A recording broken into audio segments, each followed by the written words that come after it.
Crab ಜಜ್ಜಿ ಹಾಕೋದ್ರಿಂದ ಅದು ರಸ ಬಿಡುತ್ತೆ, ಆ ರಸನೇ ತುಂಬಾ ಟೇಸ್ಟ್ ಅದು.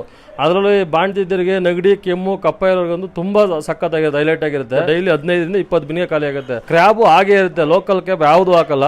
ಬ್ಲೂ ಕ್ರ್ಯಾಬ್ ದೊಡ್ಡ ಕ್ರ್ಯಾಬೇ ತರೋದು ನಾವು, ಚಿಕ್ಕ ಕ್ರ್ಯಾಬ್ ಯಾವ್ದು ಇರಲ್ಲ, ದೊಡ್ಡ ಕ್ರ್ಯಾಬ್. ಡೈಲಿ 40ರಿಂದ 50 kg ಕ್ರ್ಯಾಬೇ ಬೇಕು ಯಾವಾಗಲೂ. ಡಾಬಾ ಬಂದು ನ್ಯೂ ನಂದಿ ಪಿಸ್ಲೆ ಅಂಡ್ ಡಾಬಾ ಅಂತ, address BB road Higenahalli gate, Venkatagiri Kote ಅಂತ. ದೇವನಹಳ್ಳಿಯಿಂದ ಈಸಾ ಟೆಂಪಲ್ ಹೋಗ್ಬೇಕಂದ್ರೆ ನಂದಿ ವಿಲ್ಸ್ ಹೋಗೋರು ಮತ್ತೆ ಬರ್ತಾರೆ ಹುಡ್ಕೊಂಡು ಕ್ರ್ಯಾಬ್ ಸೂಪ್ ತುಂಬಾ ಹೈಲೈಟ್. ಆ ಕ್ರ್ಯಾಬ್ ಸೂಪ್ ಕ್ರ್ಯಾಬ್ ತಿನ್ನೋಕೆ ಅಂದ್ರೆ ಬೆಂಗಳೂರು, JP ನಗರ, ಜಯನಗರ, ಗೊರಗುಂಡೆಪಾಳ್ಯದಿಂದ ಬರ್ತಾರೆ, ಹೊಸಕೋಟೆಯಿಂದ ಬರ್ತಾರೆ ಜನ ರೆಗ್ಯುಲರ್ ಆಗಿ. ಟೈಮಿಂಗ್ಸ್ ಬೆಳಗ್ಗೆ 10:30ಯಿಂದ 11 ಗಂಟೆಗೆ ಸ್ಟಾರ್ಟ್ ಆಗುತ್ತೆ, ನೈಟ್ 10:30ರಿಂದ 11 ಗಂಟೆ ಕ್ಲೋಸ್ ಆಗುತ್ತೆ. ಸರ್ ನಮ್ಮ ಹತ್ರ ಬರೀ ಪಿಸ್ ಅನ್ಕೊಂಬಿಡಿ ಸರ್, ಪಿಸ್ಸು ಈ ತರ 20-25 ತರ ಪಿಸ್ ಇದೆ, ಮಟನ್ ಇದೆ, ಬೋಟಿ ಇದೆ, ತೀತರ್ ಅಂದ್ರೆ ಗೊತ್ತಲ್ಲ ನಿಮ್ಗೆ, ಕೌಸ್ ಅಂತ ಹಳ್ಳಿ ಕಡೆ ನಾವು ಕೌಸ್ ಅಂತೀವಿ. ಕೌಸ್ ಇದೆ, ಮತ್ತೆ ಚಿಕನ್ ಇದೆ, ಬೋಟಿ ಇದೆ, ಲಾಲಿಪಾಪ್ ಇದೆ, ಪ್ರತಿಯೊಂದು ಸಿಗುತ್ತೆ ಸರ್. ನೀರ್ ದೋಸೆ ಜೊತೆ ಆ ಫ್ರಾನ್ಸ್ ಗೀ ರೋಸ್ಟ್ ಇದೆ ಸರ್, ಅದನ್ನ ತಿಂದ್ಬಿಟ್ರೆ ನೀವು ಕಳ್ದೋಗ್ಬಿಡ್ತೀರಾ ಸರ್, ಹಂಗಿರುತ್ತೆ ಸರ್. ಡಾಬಾ ಅಂದ್ರೆ ಫ್ಯಾಮಿಲಿ ಬೇರೆ ಸ್ವಲ್ಪ ಇಂಜರ್ ಇರ್ತಾರೆ ಸರ್,